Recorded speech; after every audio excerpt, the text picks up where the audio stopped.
Okay, good evening, everybody. Welcome to our call podcast, The Boys of Innovation. We have been spending a lot of time without coming. We have business that we have been running after, and we have really neutralized all this, and that's why you see today we are here coming back to a call podcast, and we will take it from here to the end of every program. So welcome to our call podcast, The Boys of Innovation. Today I'm going to discuss together with brother Dr. Ngong. We are going to discuss something called Peptic Ulcer. Sometimes we call it gura in Arabic. We call it gura. It's one of the diseases that is killing a lot of people. And we don't know it. But that's why we also brought it here together with brother Ngong. And we brought it here so that we discuss and we find out the issues that our people are suffering from. And you know, most of our people are suffering from this disease, and sometimes we may not know the disease that they are suffering from. And I think Dr. Ngong is going to elaborate all this and the reasons that this disease is deadly, and the reason that this disease is very tough in the society. So Dr. Ngong is here with me. He's one of the students, and he's also a doctor in making. He's in Egypt, and he has a background and a lot of experience in medical field. So, Dr. Ngong, thank you so much for always coming to our call podcast and giving your idea, giving your knowledge to South Sudanese is one of the best things that we really appreciate you, and we always wish you the best in everything that you want to do. And that is the meaning of doctor, because if you are a doctor, you need to be an advocate for the people so that people should also listen to you. And I've been seeing you, you are also good in that. You are also sharing yourself in public places. You have also opened up a page, and that page you also used to make advocates about health. So this is a good thing, and I really like it. And seeing you moving forwards is one of the things that we really like. And thank you always for coming to our podcast. So can you please tell us really what is peptic ulcer and why is it deadly like this? Thank you very much, Brother Cornelian. I'm happy to be here again today with you to discuss about the peptic ulcer disease. In simple way, this is the language that many people understand. That's in Arabic actually. We are not going to waste time straight away. Go through the discussion to explore and also make those who are listening understand what we're discussing here today. Simply, peptic ulcer disease means wounds in the stomach. When you have peptic ulcer disease, there is a wound, there are sores in your stomach. But the question always remains the same: what causes these wounds in the stomach? How can wounds get? Are you getting me? Yes. So the most important thing that people should understand is how does wound get into the stomach. We understand where the stomach is located. This is the primary understanding that you get when you will be able to have the basic about the peptic ulcer disease. There are two main causes of peptic ulcer disease. I understand there are beliefs. There are things people believe that they cause peptic ulcer disease. But there are two major causes of peptic ulcer disease today. Number one is the use of drugs. There are these drugs called painkillers. If you keep taking them for a very long period of time, then they are likely to spoil or to damage the inner lining of the stomach. And once the inner lining of the stomach is damaged, the acid that is produced by the stomach, because we understand as we eat food, there is an acid that is being produced by the stomach. This acid is mainly produced in order to help digest the food that's eaten. In this situation, where the inner lining of the stomach is damaged either by H. pylori bacteria or long-term use of painkillers, then definitely the acid will enter into the wounds, the part that was broken by either the bacteria or the long-term use of antacids. I mean the long-term use of the painkillers. In this situation, the acid will enter into the wounds, and once acid enters into the wound, the wound will extend and will keep extending and become large and larger. This is how wound starts in the stomach. It is mainly the use of painkillers for a long period of time, an infection with H. pylori. This is a bacteria that will disrupt the inner lining of the stomach. I think we are done with that is the pathophysiology, actually, how it comes about. Now, how will you know that you have a peptic ulcer disease? Or before I talk about some sign and symptom, the clinical manifestation, I would like to state two main types of peptic ulcer disease, depending on the location of the wound in the stomach. The first one is the gastric peptic ulcers. And then the second one is the duodenal. Gastric means that the wound is exactly located in the center of the stomach. And the duodenal ulcers mean that the wound is located in the first part of the small intestine that is connecting the stomach to the intestines. Okay. Coming to the clinical manifestations of the symptoms. You have a question? No, I don't have question. Okay.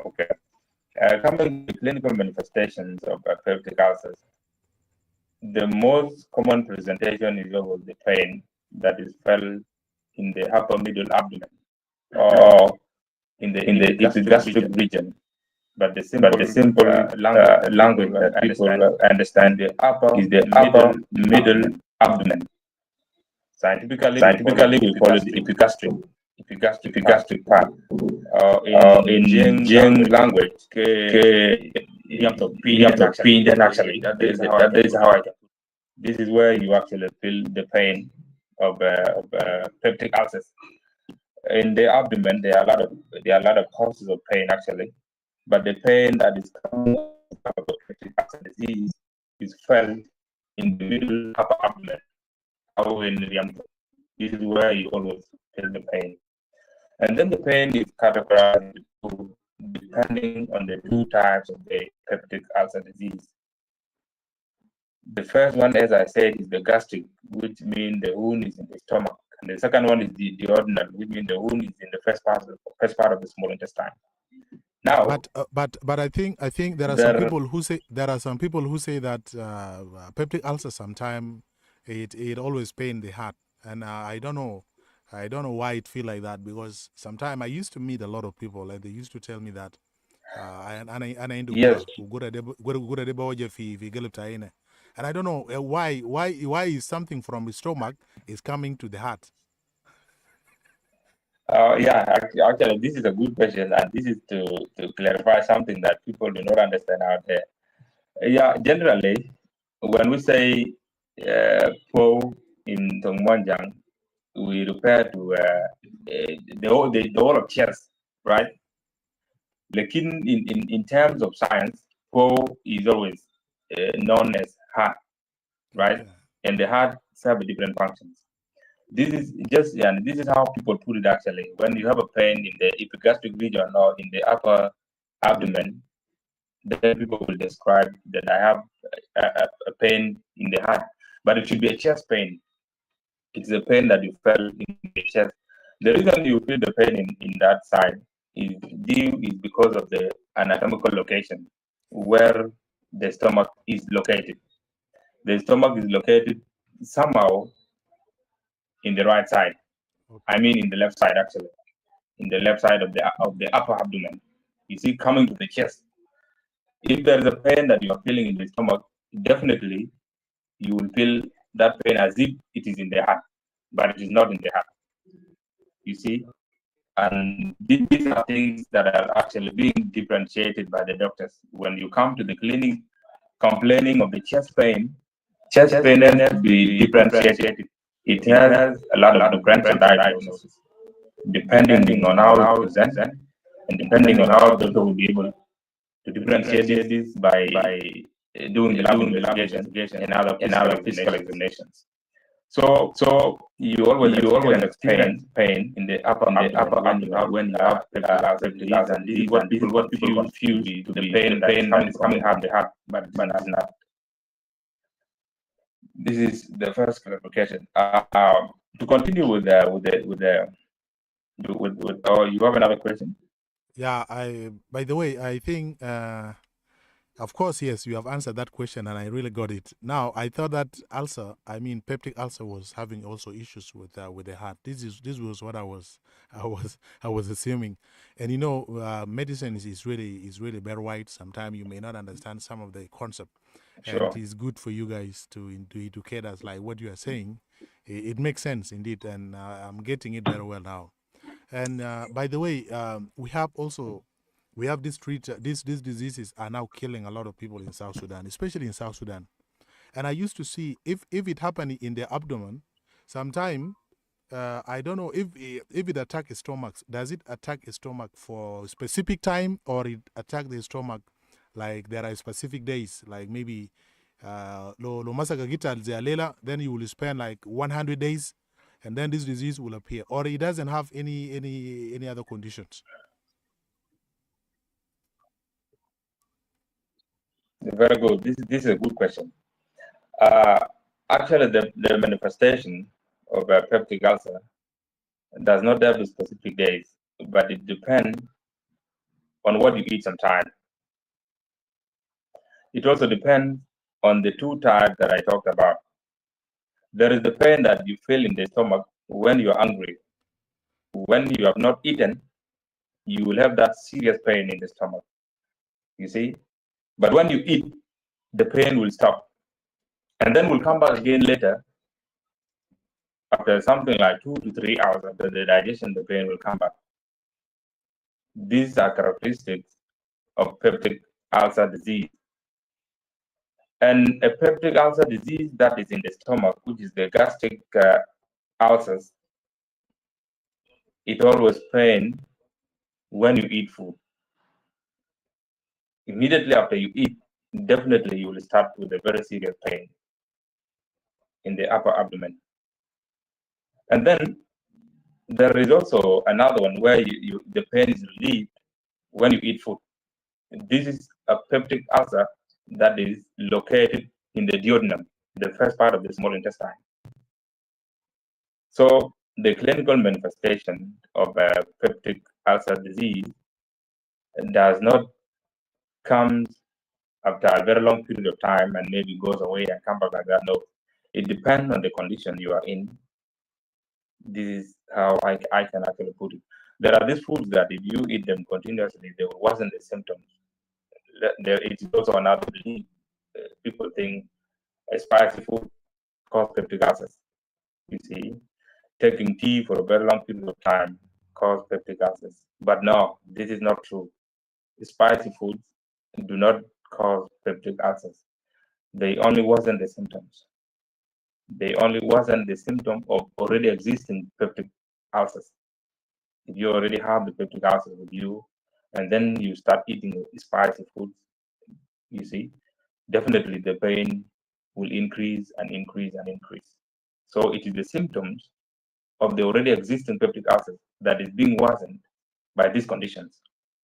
So if you keep on eating such foods, definitely you will always have pain. But people who are under medication, people who are taking treatment, as long as they are respecting. Sometime if I'm taking if I'm taking like a sore substance, maybe let's say I'm taking milk, okay, and milk also they have sore taste. Let's say I'm taking also manga. Let's say mango. I'm taking mango. You know, all these sore acids. Do they have reactions also when I have the ulcer? Sometimes because so when I ask some people, they say they don't eat this type of fruits. They don't eat this type of foods that are sore and so forth. So does it mean that the sore acids like tamarind, if you take tamarind and you have that disease, does it increase the disease or what? Definitely, it will worsen the symptoms. It's just like putting the salt in the wound. If you have a wound, let's say you have a wound in your hand, what will happen if you put the salt? Definitely the pain will increase. You see, Okay. this is the same thing. If Okay. you take spicy food when you have peptic ulcers, it is like putting the salt into the wound. You'll feel a very serious pain because this food is acidic. And what happened in the stomach is that there are wounds that were created by the bacteria. You see, these wounds do not need acid. It is the acid that is not needed because if that acid enters into the wound, definitely you will Okay. feel the pain. And this is where the pain comes about actually. Because anytime you eat food, the acid is produced in order to break down the food that you've eaten, right? But as the acid is mixing with the food, it will as well enter into the wound that is already in the stomach. And this is where the symptom comes about, the symptom of pain. Okay. This is really a good thing, Dr. Ngong. I've been really critical about this disease, and I found that this disease is very dangerous. Now, there is a question that I need to ask: why is it really common in South Sudan today? Because sometime I used to find a lot of people they are suffering from this disease. Is it specific for certain geographical location, or it is for all the people around the world? Because I really wonder. Some people in Kenya sometimes they don't talk of this. People in the United States they don't talk of this. But I used to find it especially in South Sudan. This is where I found this disease. It is really very dangerous and it is common in South Sudan. Does it mean this disease is only specifically for a specific geographical location? Yeah, this is a good question. Well, in medicine, actually, most of the time when you are taking history, when you meet the patient, when a sick patient visits you in your clinic and you take history, you will always ask for the socioeconomic status. What does socioeconomic status mean? This is where you live, whether you take clean water or not, whether the housing where you stay is clean or not, how many people stay with you. Because this will determine the rate of spread of other diseases. There are diseases that are very common in areas with low socioeconomic status. If you look at the South Sudan as general, we have these tropical diseases. They are very common in the country. Why? Because we have low socioeconomic. So disease like peptic ulcer, especially if it is caused by the bacteria, the H. pylori bacteria, this is transmitted from human to human actually, and it can also be transmitted through fecal-oral route, meaning that someone who is infected must have gone for defecation outside, or must have gone to the washroom and maybe did not clean his or her hand properly, and then comes out and share the food with you. Definitely, the bacteria will go with you, and you will become infected with that same bacteria that caused peptic ulcer disease. Secondly, in South Sudan, people take painkillers recklessly. You go out and you feel headache, you come and take painkillers. You go play football, you come with some pain, you take painkillers most of the time, right? The more you keep on taking these, the more they are damaging the inner lining of the stomach, and this is where peptic ulcer begins. So it is common because the bacteria is easily being spread from one person to another in a country of low socioeconomic status and where people practice taking medicine even if it's not being prescribed. So this is why it's common in South Sudan. Okay, Brother Ngong, there is one thing that you have touched here, and is the issue of painkiller. I have one here. You know, this drugs it Panadol, eh? is, yes, no, yeah. This is I think this is pain relief, the painkiller, the one you are talking about. Yes, yes. Yeah, Yeah, this is what I'm talking about actually. yeah. This is what I'm You talking know, about. I have been suffering from pain, and I was really very sick. This is two days back. I decide to take this medicine, and then it has really helped me. Okay, I did not even find some pains, and so I did not find it again. Up to now, I'm okay. But I've never taken this all this time. But I've just taken it. I've taken one only last week. So does it mean these drugs is also, it can also increase the disease? Uh, Actually, something is exceptional here. When we talk about peptic ulcer disease being caused by use of painkillers, we must include the long-term use of painkillers. Long-term use of painkillers, meaning that if you've been using this for a very long period of time, then this is where they will create a problem in the stomach. Okay. So even doctors in the hospital, they also prescribe this when you have a condition that needed this.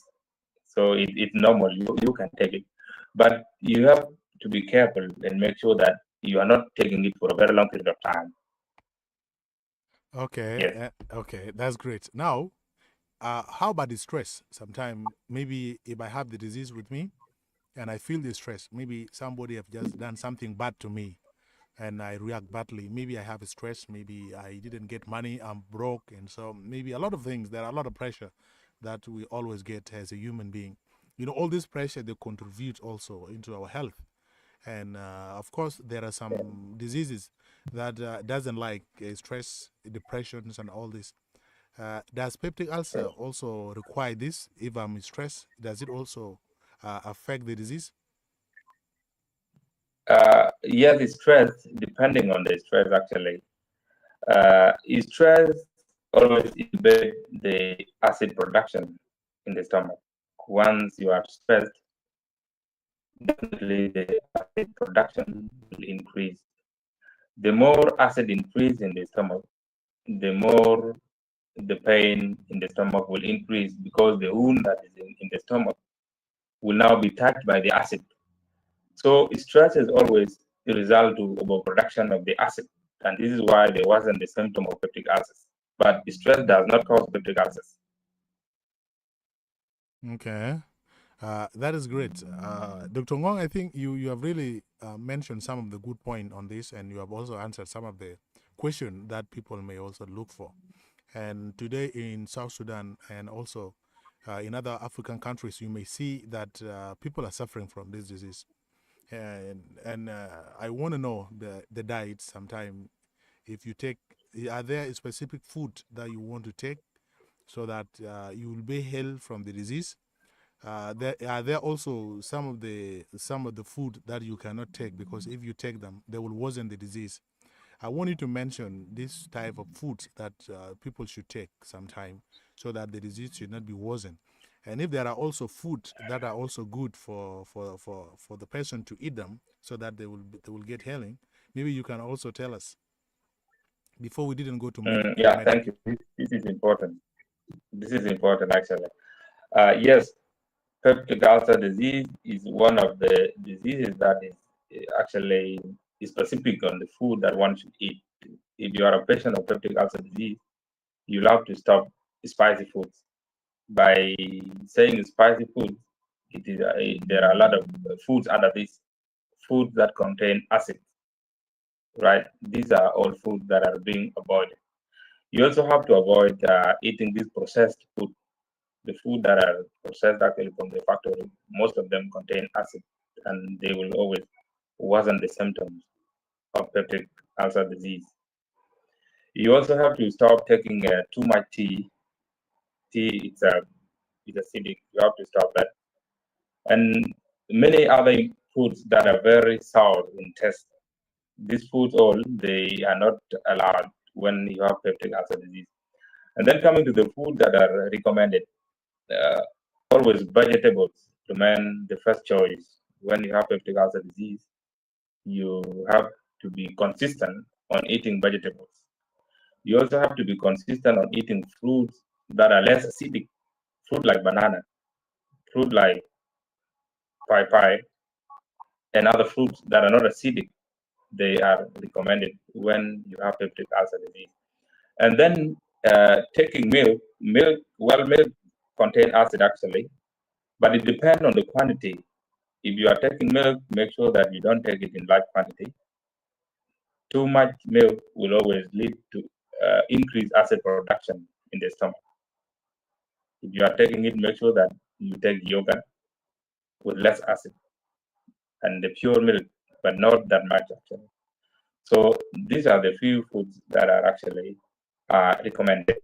If you want to eat food like meat, food like fish, and maybe chicken, make sure that they are cooked, but not with too much oil, not with too much salt.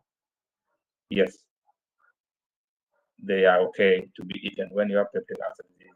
But the most important thing is to avoid acidic foods. This is it. Okay. Now let us go to treatment, Dr. Ngong. We have been talking Sure. about this disease, and I think most of the people also they are looking for some of the solution that they should take and some of the precaution.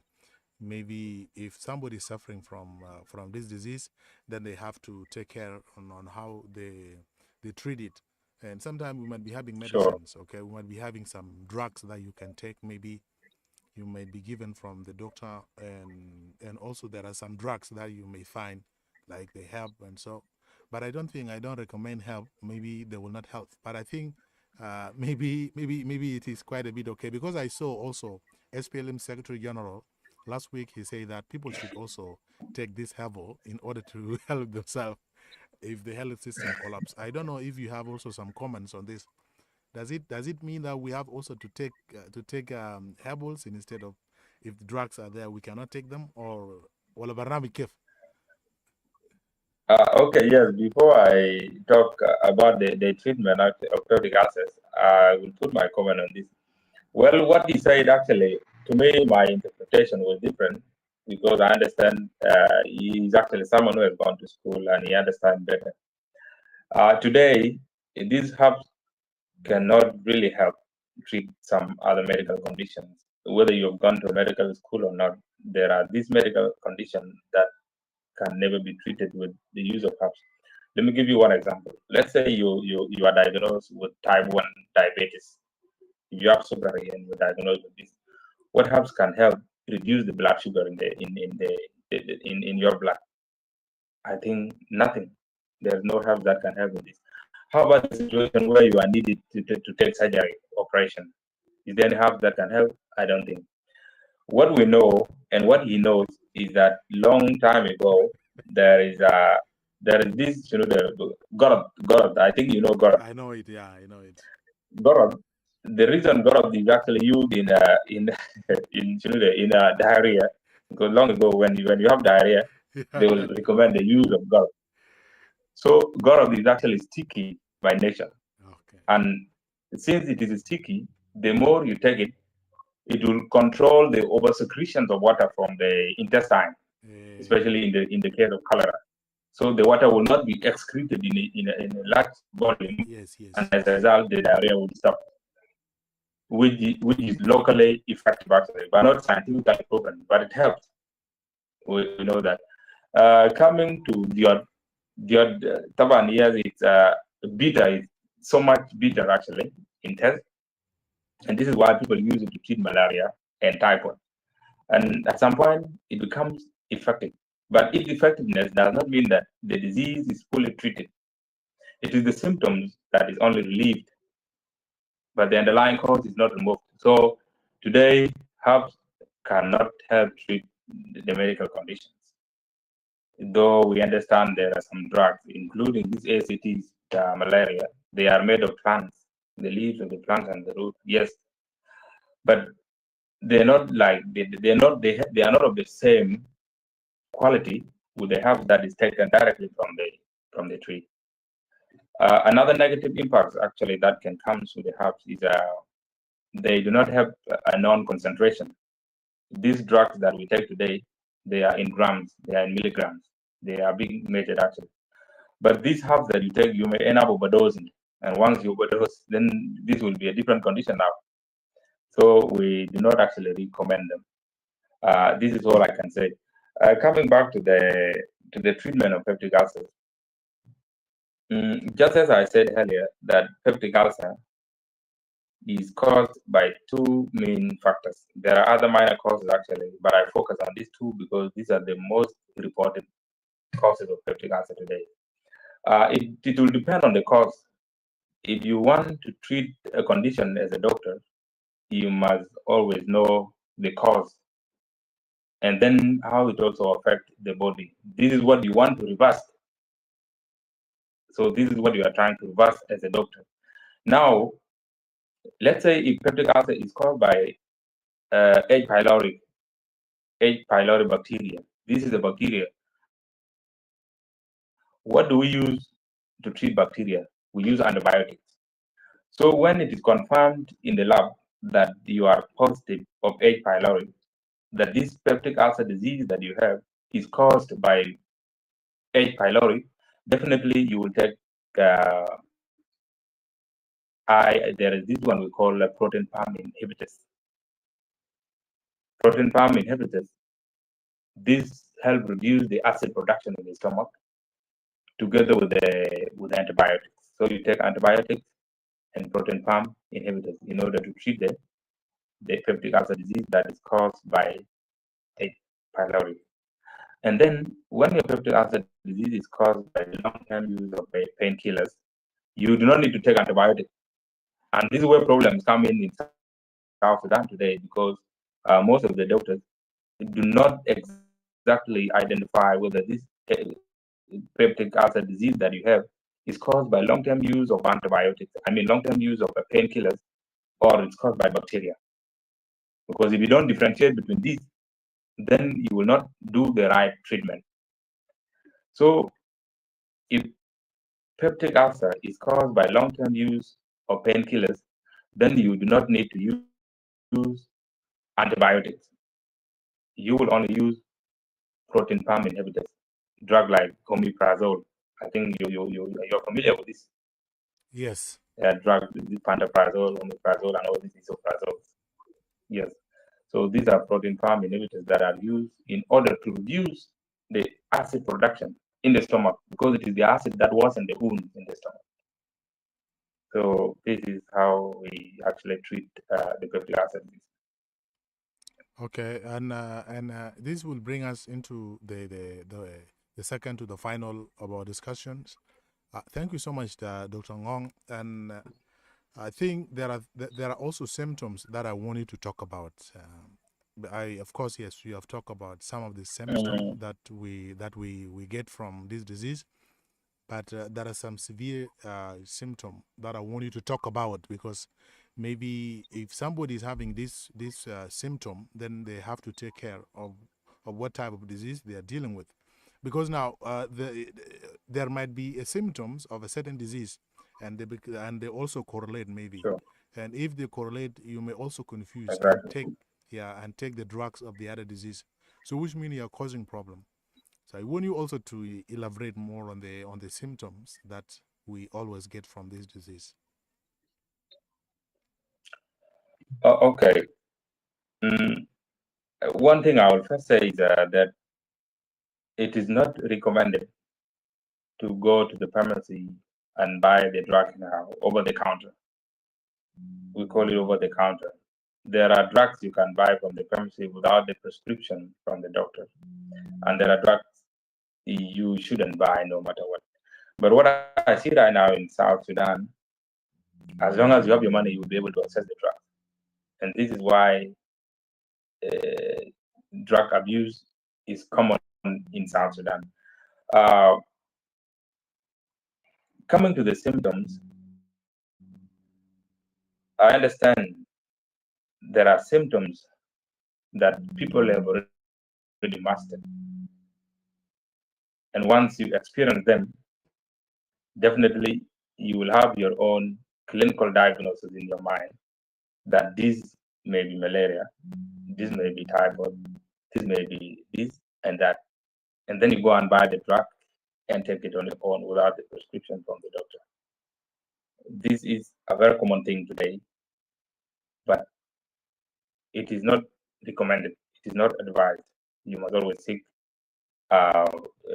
consultation from the doctor so that you are given the drug to take. The specific symptoms of peptic ulcer. The first one is pain, which is felt in the upper abdomen. The second one is always vomiting, but not common to all the patients. not all the patients will vomit, but it is always there. You see, these are very common presentation that are seen in peptic ulcers. And then another one is bloating. Bloating, yani something like that. Bloating is very common. And then the last one is one will easily become satisfied. Even if you have not eaten enough food, you will feel satisfied.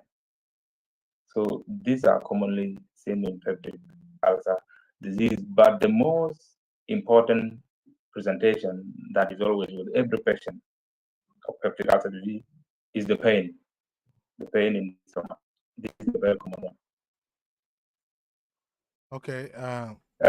Differentiating. I think also we there is also that that issue. People say that if you don't eat, you are going to get ulcer. Okay, like if you spend 2 days, you spend 3 days without eating some food, then you're going to suffer from ulcer, from peptic ulcer. I don't know if this is true. It is not true. Peptic ulcer disease is not caused by anger at all. It is not. Anger only worsens the symptoms of peptic ulcer disease. Let's say if your peptic ulcer is in the duodenum, I mentioned two. Yeah, I talk about the gastric ulcers and the duodenal ulcers. If it is in the first part of the small intestine, which is the duodenum, definitely you will feel the pain when you have not eaten. And then when you eat, the pain will stop. And if the wound is in the gastric, which is the center of the stomach, you will feel the pain immediately after eating. The difference where you to differentiate between the two main type of peptic ulcers. Okay. But the simple answer is that hunger does not cause peptic ulcer, but it only worsens the symptom of peptic ulcer. Okay, and does it mean that the duodenum ulcer and gastric ulcer, which one come first? Or do they come at once, or one come and then the other goes, or what do you mean? Yes, it depends on what is diagnosed with you, because both of them can be there. Actually, you can have both of them, but in most cases, you either have gastric or the duodenal. So it depends on any of them that is diagnosed with you, or where the wound has occurred in the stomach. Okay, that's great. Now, Dr. Ngong, this will also bring us to the end of the program. And I think some of my followers, they have also learned a lot of things. They have also learned the importance of these drugs that you can take, and you cannot just take any drugs that is prescribed by somebody who is not even a doctor, by somebody who is not also professional in health. So you need to take drugs that being described by the doctor, because they are the right people that they can give you what you want, and you will take the drug that has been prescribed. And I think here in South Sudan, we have a lot of things based on the communities and the tribes of South Sudanese. They have their own approach of approaching such a disease, because some of the disease have been with us for a long time, thousands of years.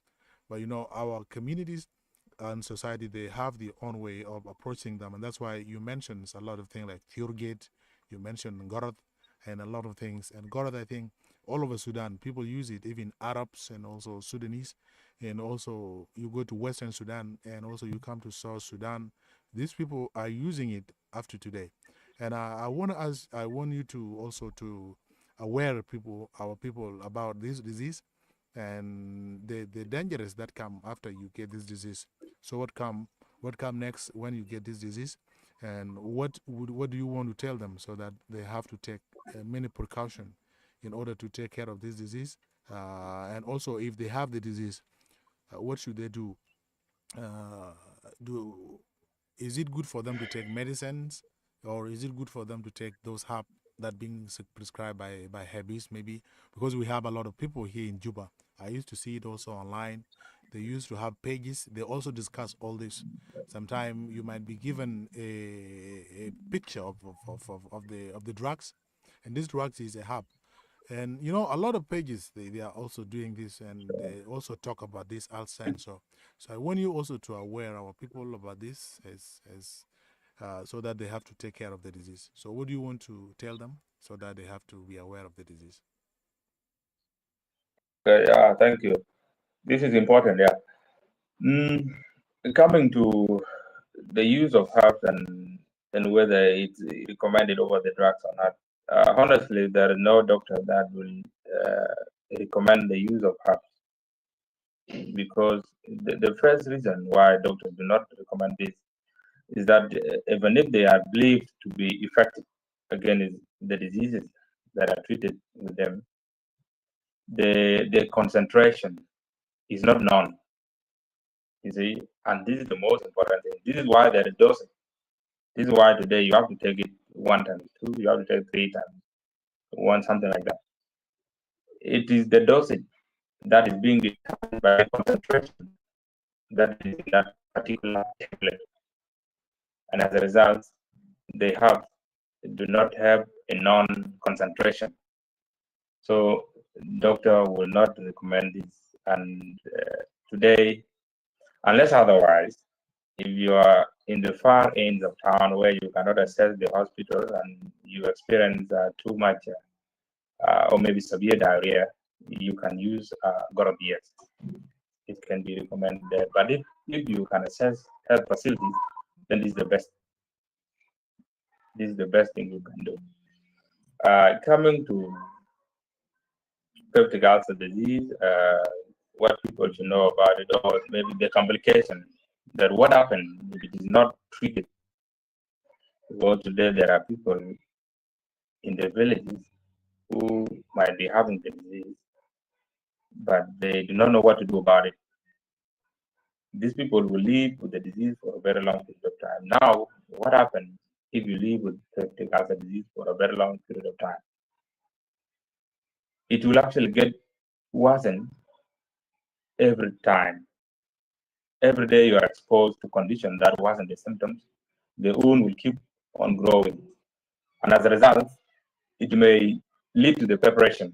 Preparation means, I don't know how to say it in simple terms, but actually, you see, the stomach may have the opening in the other end as a result of the wound, because the wound will go deep and deeper in the tissues of the stomach. And as a result, the stomach content may be exposed to the abdomen. This is one of the complications if it happens that you are not treated with a peptic ulcer that has been with you for a very long period of time. Another complication is there is hematemesis, or bleeding, let me put it that way, bleeding in the stomach.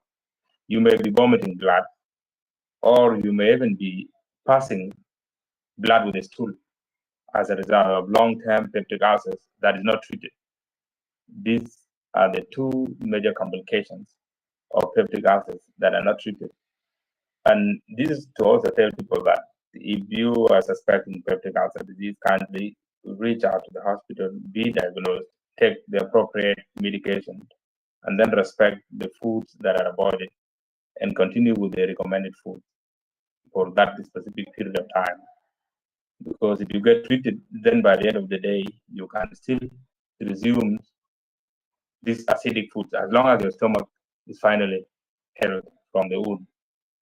So this is what I can actually say, but people should be careful. Whenever you feel the pain in the epigastric region, or in Riamto, mostly, then suspect ulcers, especially when you have eaten or when you have not eaten, because there is a pain that comes when you're hungry, and there is a pain that comes when you've eaten. If pain is always related to the food, then suspect peptic ulcer disease and always reach out for diagnosis. The prevention, since the bacteria is actually transmitted from person to person or oral route, then you have to maintain general sanitation and hygiene by making sure that you clean your hand properly, making sure that you don't also share food with people anyhow, because you may never know the other person may be infected and might have gone to the washing room and do not wash the hand properly. So in this case, you're likely to get the infection from the other person. And this is why today most of the people with the infection do not even know where they get the infection from. You may get the infection from town. Let's say you're walking in Juba town. You meet your friend, let's go and eat. You share food together, right? As you are sharing, you may get the infection from there. You never know where you get it from. So uh, this all I can say. And yes, thank you. If there is another question, then we will go for close. Thank you. Thank you so much. Thank you so much, Dr. Ngong. You know, you have really elaborated this disease, and now I have understood some of the concept in what you said. And thank you so much for always coming and always giving us some of the advice that we are looking for. You know, and of course, Sure. yeah, we might be noticed that we might think that there are no people that follow us, but you know, there are a lot of people that follow us. They are always happy. You know, when I meet some people, they say, "What you discuss in a call podcast is always nice. It's always I've been following you online, but Sure. only that I don't." Because what happened on Facebook, people view, okay, the number of views is always higher, and people who view, there are people who view things so that they take the information, okay, and then Exactly. they take information, and then there are many. And these things, it is really nice. You know, a lot of people will get all this information and they will be happy also for what you did, for coming always and share your information with us. So this is a blessing, and I will give you just 1 minute to finalize the issue. Then we move forward, and then we go. Yeah, thank you. Thank you. I also appreciate you, my brother. This is also a great opportunity. You are helping South Sudanese a lot. The people you bring to speak on these important things are also helping out there. It's a good thing. My last message to my people is that there are diseases actually at home. There are a lot of diseases. I've been speaking on this viral hepatitis all along for the last 1 month. The reason I choose to speak on this is because they are actually commonly reported at home, and most of these are deadly. And the fact that our people at home do not like going to the hospital because the fear of the positive diagnosis is the problem at home. People think like it's better it kills me without me knowing than getting to know the results. This is why the diseases will keep multiplying at home, and many people will get infected. Even a married man at home may be diagnosed with hepatitis B. He may be knowing that hepatitis B can be transmitted through sexual contact, but still he will not want to tell his wife. So this is why I've chosen actually to speak about all this viral hepatitis for the last 1 month. And I believe a lot of people have learned from this, and I've also received a lot of calls from many people, some who were actually positive of hepatitis B virus, and those who are trying to go for vaccination because it can be vaccinated. So all I can say is that let's always take care of our health. Even if you do not have any complaint, go to the hospital, make checkup, confirm your health status. This is important. And thank you. Thank you so much, Dr. Ngong. We appreciate your coming, and we really need to see you next time so that we discuss a lot of things. So bye bye from now, and thank you. Yeah, All right. Thank you. Thank you thank very you. much. Thank you so much, Dr. Ngong, for coming. And this is the final, is the finals. And we also thank you, our viewers, for coming also to come and also view this episode today with Dr. Ngong from Egypt. We have been discussing about peptic ulcer, and it's one of the disease that has been killing many people in South Sudan. You know, and this disease is deadly, as it has been explained by medical professional, as you heard from him. This disease has been making a lot of things, and we have been hearing many issues in regard to the disease. And that's why I call podcast the Boys of Innovations always try to bring people together and also bring professionals who know more about something so that they come and discuss in order for our society to grow. That's why I always see this is a gap that is here in South Sudan, and we have to speak for ourselves. And nobody will come from outside and speak for us. But we as the South Sudanese, we are the people that can speak for this, and we are the people that can also give out what we have. And that is the best thing that we can do as a South Sudanese, as a citizen of this country. This disease is deadly. You need to take many precautions, as being said by a doctor, and you need also to take drugs from your doctor. You need also to go for a checkup and see what are you suffering from. If you confirm your status, that is great. If your status is good, you move forward with life.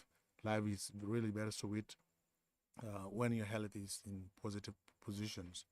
But when you have anything that is happening in your body, sometime life will not proceed. And that's why we say health is really a priority in anything that we want to do. So I really thank Dr. Ngong for coming, and I appreciate time that he has taken to come here and speak for us and speak for some of the South Sudanese society so that they hear what he's saying. And Dr. Ngong has elaborated more about peptic ulcer and the two types of peptic ulcer that people always suffer from. And I think you have heard from him earlier, and the patient may also encounter these two diseases at once time. And sometimes you may have one, sometimes you may have another one. But all of them are deadly, and that's why you need to take care of them. So thank you so much for coming, and thank you so much for viewing all what is happening in our call podcast, the Voice of Innovation. Let me hope we are going to meet next time when I bring to you another guest, and then we will discuss.